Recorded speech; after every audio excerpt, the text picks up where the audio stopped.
Basketball was my first love, but as my body broke down, I immersed myself in my creativity, doing music and making films. But I never stopped thinking about the sport I love most. Now that I'm older, I vow to share my basketball knowledge. Hence, Dribbling with Nick.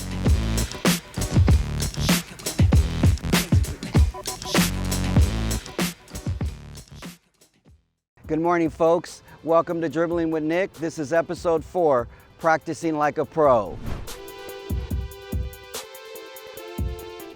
Since I've seen you last, I got a job at the YMCA where I'm an assistant to the basketball director. I'm coaching, refereeing, and keeping score. I'm just trying to increase my knowledge of the game. Always learning is the key to basketball.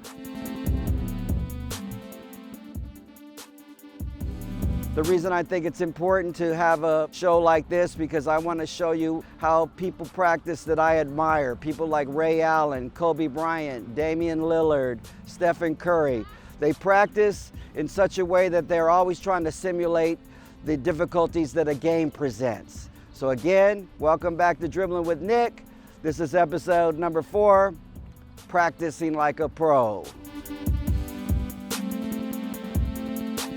The reason I mentioned those earlier players is because they practice in such a way that they cannot go home until they complete a cycle, a sequence, right? So I've created a sequence for myself where I have to hit these particular shots before I can buy into 50 free throws. And then once I hit the 50 free throws, then I gotta buy out with the same sequence. So I start easy. I start with the bank shot on both sides of the court.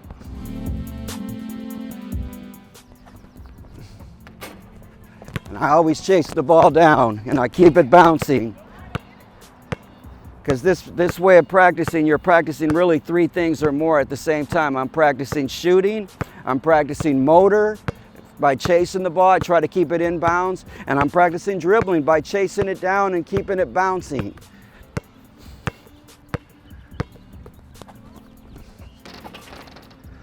Then I go to the corner, I go to the, what we call the elbows. I practice these elbow shots because they're like layups to me. A lot of times the defense falls back and I'll go right to that elbow. The right elbow I love because Kobe Bryant against Phoenix Suns in the playoffs, they were only down by 1. He didn't chunk up a 3. He went right to this elbow and hit the game-winning shot. It was so beautiful.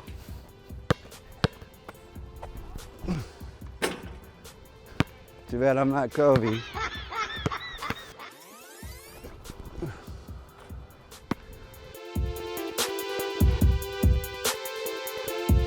I don't have to do it in sequence. I do it wherever the ball lands.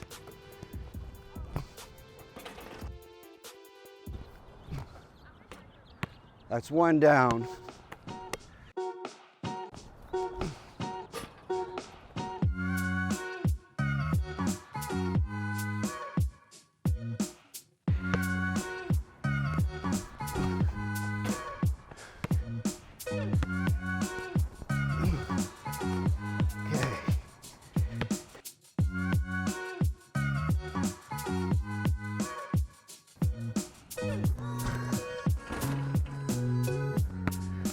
Okay, I finished the sequence. Now I bought myself into shooting 50 free throws and I keep count. I'm always trying to top myself. 40 out of 50 is always my goal because that's 80%.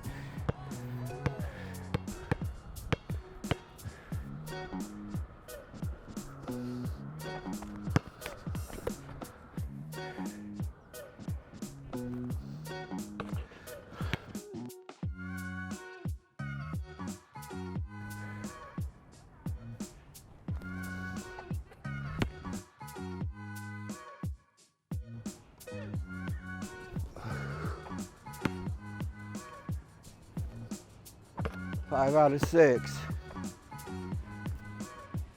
6 out of 7.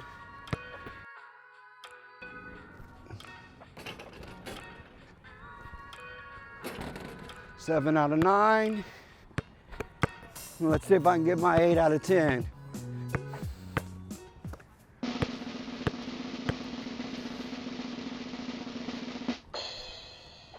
8 out of 10, that's my 40, that's my 80%. So yeah, the reason I practice that, free throws after the other one, because I'm tired. In a game, you're never gonna just be there, relax. You're gonna be tired from running around. So that's why I shoot free throws after I do the buy-in. Once I've completed the 50 free throws, then I do the buy-out. I have to hit that same sequence that I bought in with. And then after that's done, I repeat it at the other court. So altogether, I'm shooting 100 free throws every time. And when I look at my steps counter, it's usually 1.5 miles I've done on this little sequence of these courts. And there's one little thing that I like to end with, because to me, basketball is tempo, not pace.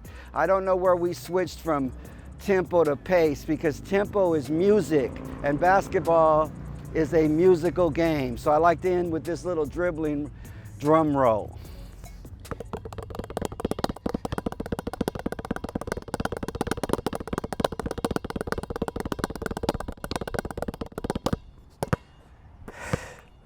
One time I was practicing dribbling and I had headphones on, and I realized I couldn't dribble because I couldn't hear the ball. This is like a drum.